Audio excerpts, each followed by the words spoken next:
Welcome students. या लेक्चरमध्ये आपण निमोनिया हा डिसीज पाहणार आहोत. लास्ट लेक्चरमध्ये आपण फायलेरियासिस, एलिफंटायसिस आणि टायफॉइड हे दोन डिसीजेस पाहिले. तर या लेक्चरमध्ये आपण निमोनिया हा डिसीज पाहणार आहोत. Pneumonia it is inflammatory condition of lungs और एल्व्हिओलाई ऑफ लंग्स. निमोनिया हा जो डिसीज आहे it is a disease of lungs. यामध्ये लंग्स जे आहेत हे इन्फ्लाम होतात, त्या ठिकाणी इन्फेक्शन झाल्यामुळं इन्फ्लामेशन होते, किंवा it is the inflammatory condition of alveoli of lungs. आपण रेस्पिरेटरी सिस्टीममध्ये पाहिलं की ट्रकिया ह्याचं जे डिव्हायडेशन आहे ब्रॉन्काय, ब्रॉन्क्युअल्स आणि ह्या ज्या ब्रॉन्क्युअल्स आहेत यांचं जे शेवटचं टोक आहे that balloon like structures are alveoli that are present in the lungs, जिथं गॅसेस एक्सचेंज केलं जातं during the inspiration or expiration. That alveoli are also inflamed or affected in the disease pneumonia. म्हणजेच हा disease lower respiratory track disease आहे. Lower respiratory track म्हणजे trachea किंवा ट्रकियाच्या खालचे जे काही ऑर्गन्स आहेत त्यांच्यामध्ये जेव्हा इन्फेक्शन होतं आहे तेव्हा ते लोअर रेस्पायरेटरी ट्रॅक डिसीजेस असं म्हटलं जातं. Causative organisms it may be pneumonia जो आहे, जसं आत्तापर्यंत आपण डिसीज पाहिले होते फायलेरिया, अस्कॅरियासिस किंवा मलेरिया, हे जे डिसीज आहेत यांना कारणीभूत असणारे जे ऑर्गॅनिझम्स आहेत ते एकमेव आहेत. जसं टायफॉइड आहे तर हा साल्मोनेला टायफी या बॅक्टेरियामुळेच होणार, किंवा फायलेरियासिस असेल तर तो डब्ल्यू-बॅनक्रॉफ्टीद्वारेच होणार. परंतु निमोनियाचं मात्र तसं नाही. निमोनिया जे आहे हा मल्टिपल कॉजेसमुळे होत असतो. त्यापैकी पहिलं कॉज आहे व्हायरस. आता कोणकोणत्या व्हायरसमुळे निमोनिया होतो? That is influenza virus, adeno virus, para influenza virus and respiratory syncytial virus that is RSV. आता हे जे व्हायरसेस आहेत हे मुख्यतः कॉमन कोल्ड किंवा इन्फ्लुएन्झा, सर्दी करणारे जे व्हायरस आहेत हेच दीर्घकाळ जेव्हा शरीरावर अटॅक करतात तेव्हा याचं कन्व्हर्शन न्यूमोनियामध्ये होतं आहे, किंवा रेस्पायरेटरी सिन्सायटियल व्हायरस हा जो आहे हा लंग्सवर अटॅक करणारा व्हायरस आहे. Then bacterial infection. Some bacteria also causes pneumonia like streptococcus pneumoniae. तर काही वेळा बॅक्टेरियामुळे सुद्धा निमोनिया होत असतो, आणि तो बॅक्टेरिया आहे ज्याच्यामुळे निमोनिया होतो तो म्हणजे स्ट्रेप्टोकोकस निमोनी.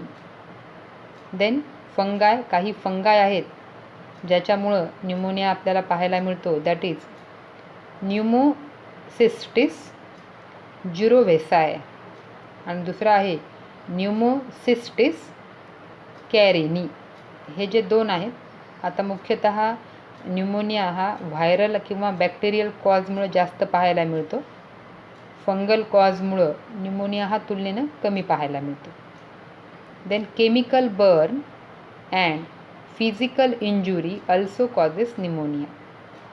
जर काही कारणामुळं केमिकल बर्न झालेलं आहे, काही एक्सप्लोजिव्ह गॅसेसच्या कॉन्टॅक्टमध्ये जर आलेत किंवा असे गॅसेस जर श्वासावाटे आत गेलेले असतील तर फार कमी वेळा निमोनिया हा पाहायला मिळतो. किंवा फिजिकल इंजुरी, काही ॲक्सिडेंटल ट्रॉमा आहे, छातीला मार लागलेला आहे आणि छाती फोडून आतमध्ये लंग्सपर्यंत जर तो मार गेलेला असेल तर अशा वेळेसही लोकल इन्फ्लामेशन किंवा इन्फ्लामेशन ऑफ लंग्स किंवा निमोनिया हा होत असतो. परंतु फंगाय, केमिकल बर्न आणि फिजिकल इंजुरी हे जे कॉजेस आहेत हे तुलनेनं कमी पाहायला मिळतात. तर व्हायरल आणि बॅक्टेरियल निमोनिया जे आहेत यांची ही जास्त वेळा आपल्याला पाहायला मिळतात. तर बघा, आपण बॅक्टेरियल डिसीजेस दोन पाहिलेत. एक होता टायफॉइड आणि दुसरा बॅक्टेरियल डिसीज कोणता जर म्हटलं तर न्यूमोनिया हे उत्तर आलं पाहिजे. कारण जसं आपण पाहिलं की प्रोटोझोआ याच्यामुळे दोन डिसीज आहेत तुमच्या सिलेबसला.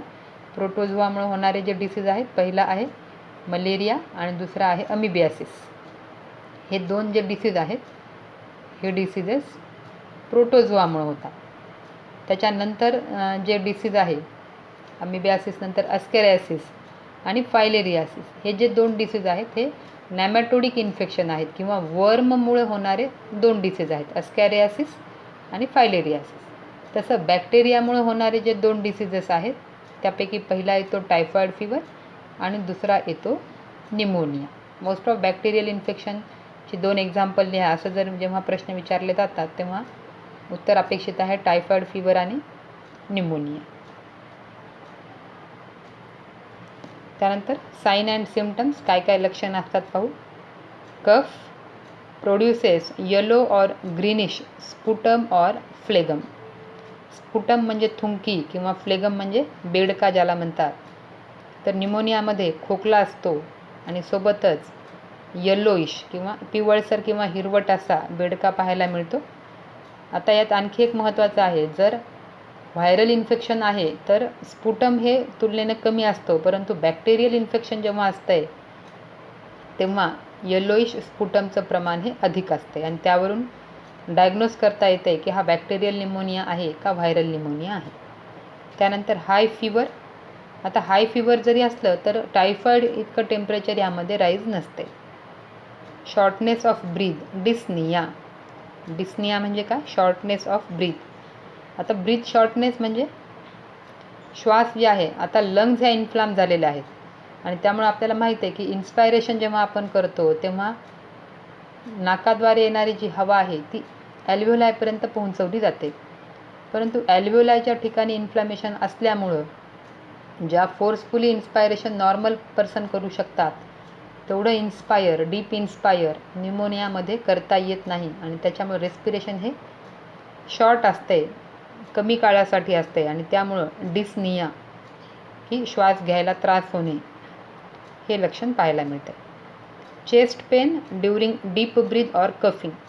आता सांगितल्याप्रमाणे त्या पर्सनला डीप ब्रिदिंग हे करण्यास अवघड जाते आणि जर फोर्सफुली डीप ब्रिदिंग करण्याचा प्रयत्न केला तर देअर इज चेस्ट पेन, छाती दुखते किंवा खोकलाही खूप काळ असेल तरीही छाती दुखते. का? कारण येणाऱ्या हवेचा जो दाब आहे ते ॲल्व्होलाय किंवा ते लंग्स सहन करू शकत नाहीत आणि त्यामुळं चेस्ट पेन हे लक्षण पाहायला मिळतं. याशिवाय इतर लक्षणांमध्ये लॉस ऑफ ॲपेटाईट, भूक लागणार नाही, फटीग त्यामुळे थकवा येईल, हेडॅक, वोमिटिंग फार कमी वेळा, जॉईंट पेन अँड मसल एक. मसल एक म्हणजे स्नायू दुखणे. आता ही लक्षणं तुलनेने कमी असतात, परंतु लॉस ऑफ ॲपेटाईट, फटीग ही लक्षणं आपल्याला पाहायला मिळतात. वोमिटिंग, जॉईंट पेन ही लक्षणं तुलनेने कमी आहेत, परंतु काही पेशंटमध्ये ती पाहायला मिळतात. तर यामध्ये महत्त्वाचे जे लक्षणं आहेत ते रेस्पायरेशनशी रिलेटेड लक्षण आहेत. फीवर हे कॉमन लक्षण आहे, परंतु कफसोबत येलो स्पुटम, त्यानंतर शॉर्टनेस ऑफ ब्रीथ, डिस्निया किंवा chest pain during deep breath आणि कफिंग हे जे रेस्पायरेटरी ट्रॅकशी संबंधित जे सिम्पटम्स आहेत ते आपल्याला अधिक पाहायला मिळतात. Then mode of transmission. Pneumonia spreads by number 1 person to person contact. आता हा काही व्हेक्टर बॉर्न डिसीज नाही, त्यामुळं हे जे व्हायरस किंवा बॅक्टेरिया आहेत हे पर्सन टू पर्सन स्प्रेड होऊ शकतात. Then droplets released by infected persons. Droplets म्हणजे बोलताना व्यक्तीची जी थुंकी बाहेर पडते they are called as droplets आणि या ड्रॉपलेट्समध्ये ते व्हायरस किंवा बॅक्टेरिया हे त्या इन्फेक्टेड पर्सनकडून हवेमध्ये रिलीज केले जाऊ शकतात किंवा दुसऱ्या व्यक्तीला ते इन्फेक्शन पसरवू शकतात. Then by using shared clothes and utensils. Infected व्यक्तीने जे काही क्लोथ्स वापरलेले आहेत किंवा जे काही वस्तू वापरलेल्या आहेत तर त्या वस्तूंनाही हे व्हायरस जे आहेत किंवा हे बॅक्टेरिया जे आहेत हे स्प्रेड करण्यास मदत करतात. These are the mode of transmission. Then इथं इन्फेक्शियस एजंटचे फिगर आहेत बघा. Adenovirus viral, streptococcus pneumoniae bacteria आणि जे 2 साईडचे आहेत दॅट इज लिगेनोलिया न्यूमोफिला आणि ॲस्परगिलस हे जे आहेत हे फंगायचे इन्फेक्शन किंवा एक्झाम्पल्स आहेत. Diagnosis and treatment. आता हे काय ट्रीटमेंट दिली जाते? For bacterial infection antibiotics are given like benzyl, penicillin, ampicillin and chloramphenicol are effective. आता व्हायरल जे इन्फेक्शन असेल तर व्हायरल इन्फेक्शनला अँटीबायोटिकचा तेवढासा रोल नाही, त्यामध्ये आपल्याला फक्त इम्युनिटी बूस्टर आणि सिम्प्टोमॅटिक, श्वास घ्यायला त्रास होत आहे तर ब्रॉन्कोडायलेटर दिल्या जातात, किंवा टेम्परेचर आहे तर टेम्परेचर कमी करण्याकरता औषधं दिले जातात. अशी सिम्प्टोमॅटिक ट्रीटमेंट आहे. व्हायरलला अँटीबायोटिक्सचा काही रोल होत नाही, परंतु बॅक्टेरियल इन्फेक्शन आहे अशा वेळेस मात्र ही अँटीबायोटिक्स ही प्रभावी ठरतात. Antibiotics are benzyl penicillin, ampicillin and chloramphenicol. आता प्रिव्हेन्शन अँड कंट्रोल. तर हा आजार कसा प्रिव्हेंट करता येईल? Vaccination is important in prevention. आता मुख्यतः जे 1 वर्षापर्यंतचे जे मुलं आहेत त्यांच्यामध्ये न्यूमोनियाचं इन्फेक्शन हे सगळ्यात जास्त पाहायला मिळतं आहे, आणि त्यामुळं वॅक्सिनेशन हे आवश्यक आहे. Vaccine against haemophilus influenzae and streptococcus pneumoniae in first year of life they greatly reduces chance of infection. हे जे व्हायरस आहे हिमोफिलस इन्फ्लुएन्झी किंवा हा जो बॅक्टेरिया आहे स्ट्रेप्टोकोकस न्यूमोनी, याच्या विरोधात वॅक्सिन्स हे जर पहिल्या वर्षात, जन्माच्या पहिल्या वर्षात जर हे वॅक्सिन घेतलेले असतील तर न्यूमोनियाचा चान्स हा तुलनेने कमी होतो. कम्प्लिटली होत नाही असं नाही, तुलनेने कमी होतो. This is about pneumonia. आता नेक्स्ट डिसीज आहे common cold. It is also known as nasopharyngitis, acute viral rhinopharyngitis, acute coryza or a cold. बघा ह्यांना काय काय नाव आहेत. नेझोफॅरेंजायटिस म्हणजे इट इज ऑल्सो इन्फ्लॅमेशन. जिथं जिथं आयटिस हा शब्द येतो म्हणजे इन्फ्लॅमेशन आहे, सूज आहे, टेम्परेचर आहे, रेडनेस आहे. तर मग जेव्हा नेझोफॅरेंजायटिस, नाक आणि फॅरिंग्स या ठिकाणी सूज आहे, लालपणा आहे. शिवाय viral रायनोफॅरेंजायटिस, रायनो is also related with knows, यालाच अक्यूट कोरायझा, सर्दी होणे असेही म्हणतात. It is viral infection of upper respiratory region. आता आपण निमोनिया पाहिला होता. निमोनिया हा जो आजार आहे it is a disease of lower respiratory track. तर कॉमन कोल्ड हा जो आहे हा अप्पर रेस्पायरेटरी ट्रॅकमध्ये होणारा आजार आहे and it is totally viral infection. निमोनियाचे मल्टिपल कॉजेस पाहिले, परंतु कॉमन कोल्ड हा सिम्पली व्हायरल आहे. Causative organism is virus and they are rhino virus and corona virus. 2 व्हायरसच्या व्हरायटी आहेत ज्या कॉमन कोल्ड, ह्युमन्समध्ये कॉमन कोल्ड जास्त करण्याचं त्यांचं काम आहे, that is rhino virus and corona virus. Then sign and symptoms. आता कॉमन कोल्डमध्ये माहिती आहेत आपल्याला लक्षणं. कफ असतो, सोअर थ्रोट म्हणजे घसा कचकच करतो, रनिंग नोज नाक गळत असते अँड फीवर.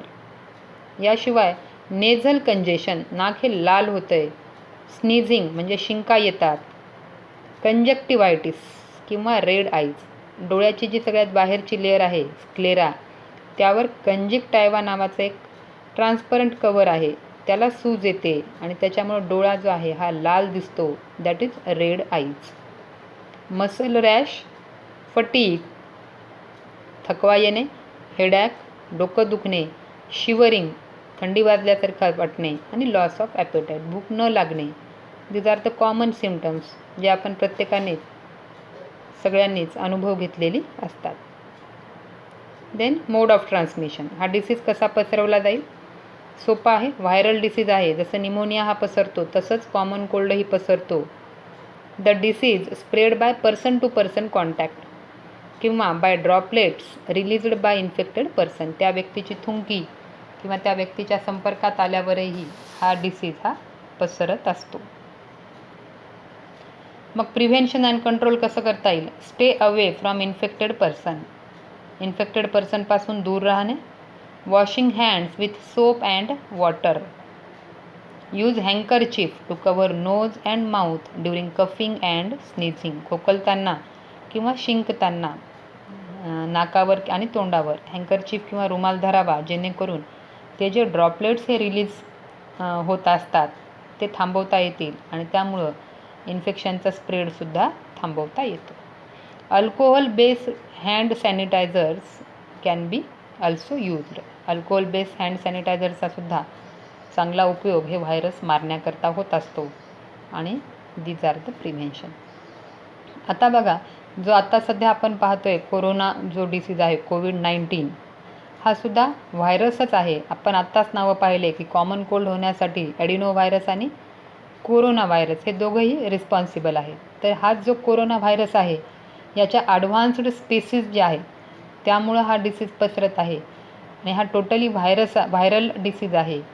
त्यामुळं लक्षणेसुद्धा कॉमन कोल्डसारखीच आहेत, परंतु जर हा थोडा सिव्हिअर कंडिशनमध्ये असेल तर यामध्ये लंग्स जे आहेत हे इन्फेक्ट होतात आणि त्याच्यामुळं हा तुलनेनं सिव्हिअर आहे. ओके. आणि ह्याचा स्प्रेडसुद्धा आपण पाहतो आहे की पर्सन टू पर्सन कॉन्टॅक्टनी किंवा जे ड्रॉपलेट्स आहेत त्यांच्या थ्रू हा डिसीज हा पसरत आहे. त्याच्यामुळं कॉमन कोल्डसाठी जे काही प्रिव्हेंटिव्ह मेजर्स आहेत that is stay away from the infected person, जे आपण म्हणतो आहे की कमीत कमी 1 मीटरची अंतर ठेवून किंवा washing the hands, alcohol based सॅनिटायझरचा उपयोग किंवा मास्क आहे जे नोज आणि माउथला कवर करणार आहे की जेणेकरून हवेमध्ये जरी हे व्हायरस असतील तर ह्या मास्कमुळं ते नाकात किंवा तोंडात जाणार नाहीत आणि नोजच्या ठिकाणी किंवा फॅरिंग्सच्या ठिकाणी हे इन्फेक्शन करणार नाहीत. त्याच्यामुळं this is related to the common cold आणि कोरोना जे व्हायरस आहे हे एकमेकांशी रिलेटेड आहे. त्यामुळे त्याचेसुद्धा प्रिव्हेंटिव्ह मेजर्स हे सारखेच आहेत. Okay, then there are some questions, solve them and thank you.